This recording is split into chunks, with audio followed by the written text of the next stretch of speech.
your contributions and the power of City of Hope's mission, because both have played a role as she has faced the greatest challenge of her life. Ladies and gentlemen, please join me in a warm welcome for Caroline Rose.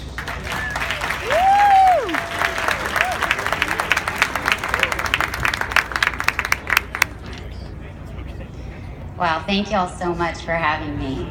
Good evening. My name is Caroline Rose. I am 39 years old. I have a wonderful husband and two adorable children, Ellie, who is 8, and Tommy, who is 6. I currently live in Pasadena, but I'm originally from the great state of Texas. Yes. In 1997, I attended Vanderbilt University in Nashville, Tennessee, where I met my husband. And after college, lived in New York City and worked for NBC Sports. After 2 years of living in the city and working for NBC Sports, I moved home to Texas and spent 2 years in the pharmaceutical sales industry before deciding to pursue my dream of becoming a surgeon. In 2003, I was admitted to the post-baccalaureate pre-med program here at USC and was on the fast track to medical school. Between the ages of 22 and 27, I ran 7 marathons, including Boston and New York. I competed in 3 triathlons, and I was even training to climb Mount Kilimanjaro with my brother. My dream of reaching the top of this mountain in Africa was crushed when I went in to get my necessary vaccinations and blood work. And in that process, learned I had an incurable and aggressive stage 4 non-Hodgkin's lymphoma. I was only 27 years old when I was first diagnosed. I remember being in the doctor's office with my parents and having my first thought be, but I have finals for medical school next week. I cannot deal with cancer right now. My dad, who's a brilliant neurosurgeon in San Antonio, knew way more about the seriousness of this disease than I did at the time. He looked me straight in the eye and he told me that finals could wait. My new priority was saving my life. Around the same time, my husband, then boyfriend, found his dream job in downtown LA. Having grown up in Pasadena, he'd always aspired to move back and work for a well-known financial institution.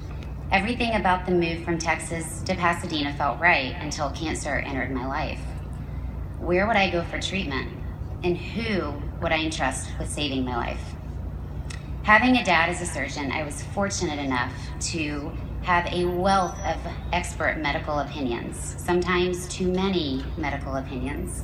The decision of where to seek treatment seemed even larger than the decision I'd had a few short years before of where to attend college. Do I stay in state or do I stay close to home? Do I stay close to family or do I branch out on my own? At the end of the day, the same criteria helped me make both of these life-changing decisions. I had to go where I could receive the absolute best of the best, and by all accounts, that place was City of Hope. A trusted friend of my father's personally knew Dr. Foreman at City of Hope, and he assured me that this was the doctor that I needed to see. After a very quick Google search, I realized Dr. Foreman was one of the leading oncologists in the world. This was thrilling until I then thought, why would he want to see me, a girl from Texas that he had never met with such a full schedule and patient load? Why would he take me? 24 hours later, my phone rang, and it was Dr. Foreman. My journey at City of Hope began 12 years ago.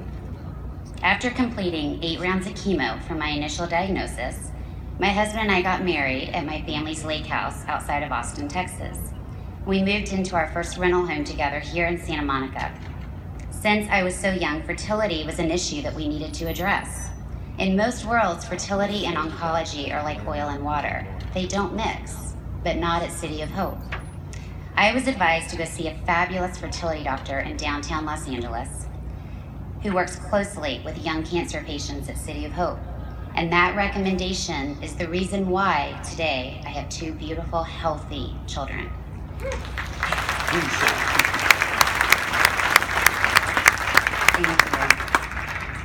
8 short months of marriage and 1 round of freezing our embryos later, my lymphoma came back for a second time. We already knew my brother was a perfect match, so we were able to move quickly into a bone marrow transplant. Exactly 1 year after my transplant, I was pregnant with my daughter via IVF and with my son by a miraculous natural pregnancy. I always say my real story begins when my son was 5 weeks old and my daughter was 2. With my pregnancy belly starting to fade, one fateful look in the mirror shockingly revealed raised lymph nodes that told me everything I needed to know. My cancer was back for a 3rd time. Don't get me wrong, my first 2 diagnoses rocked my world. They were extremely difficult, but this 3rd diagnosis with a 5-week-old and a 2-year-old home were earth-shattering. After seeing the protruding lymph nodes, the very first thing I thought to do was send an email to Dr. Foreman. I used one of those red urgent flags next to the subject line, which I'd never used before, but apparently they work because within minutes, Dr. Foreman had replied. He asked me to meet him in his office. He told me to come straight to City of Hope. 48 hours later, after my CT scan had confirmed what I already knew in my heart to be true, my husband and I spent 2 hours on a Sunday afternoon with Dr. Foreman going over treatment options. Dr. Foreman knew I was scared. Actually, that's not true. He knew I was terrified. He'd already seen me through 2 diagnoses, and he knew my personality, and he knew that now, being a mother, everything was different. The game had changed. This was no longer just my life I was fighting for. I was fighting for my children. My motivation for living had gone from wanting to travel with my husband and go hiking with my rescue dog to wanting to see my children grow up and get married. You see, this time, cancer had picked the wrong opponent. It had picked a mother. And Dr. Foreman was not gonna let cancer take a mother away from her children. I spent the next year in and out of the hospital, undergoing different chemos, and ultimately a 2nd bone marrow transplant. I was separated from my children for months at a time. I had to trust other people to raise them, while I surrendered to the nurses and doctors as a whole to save me. It was a year of faith, fight, and courage. It was a team effort from the PCA who took my vital signs every day and brought me warm blankets to the researchers hidden in those back labs on the City of Hope campus who are finding new life-saving discoveries every single day. But we got through it, and we won. Remember when I said I'd been diagnosed with a stage 4 incurable cancer 12 years ago? Well, it's true. No one knows for sure what will happen with my health in the future. But I do know a few things for sure. I have been cancer-free for 6 years.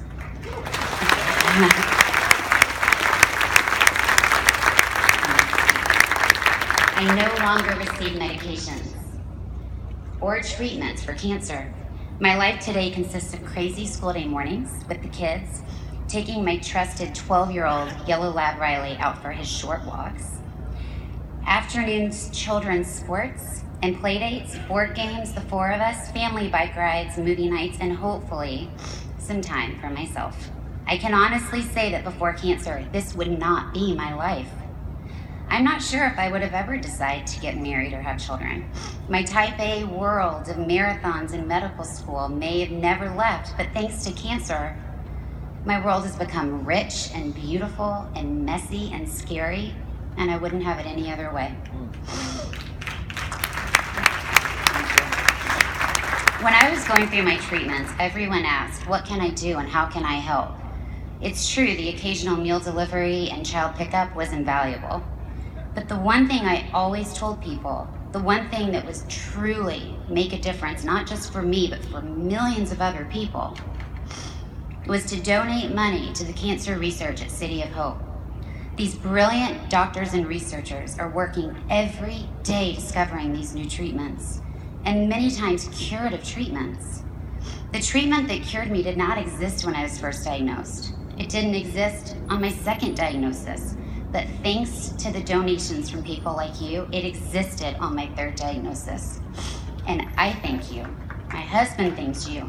And my children thank you. And one story before I close. The other thing people ask a lot is, why did I choose City of Hope? With so many wonderful medical institutions in the city of Los Angeles and across the country, why did I choose City of Hope? My love for this institution is very hard to put into words, but I think this story sums it up. About a year ago, I was in the kitchen, and about the same time of day, my children and my dog always played in the front yard, and I could see through the front door. I was looking through, and I saw a fourth figure playing with them, and I knew they knew him because my dog had not barked and my children had not called out to me. Upon closer inspection, I realized that this was Dr. Foreman. You see, our house was on his route home, and if he had been able to leave the hospital early enough in the evening, many times he would pull over and he would come play with my children, and he would pick up those slobbery yellow tennis balls and throw them for my ball-loving, crazed dog.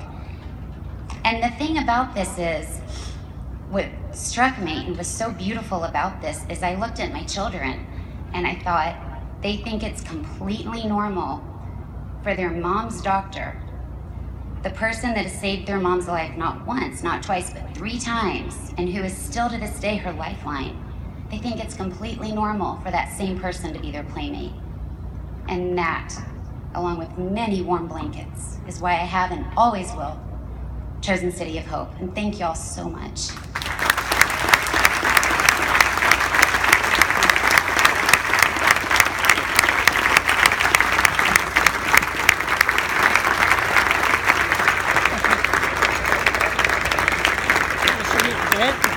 What? She nailed it. Thank you, Caroline, for that really touching and well-written comments. I know that for all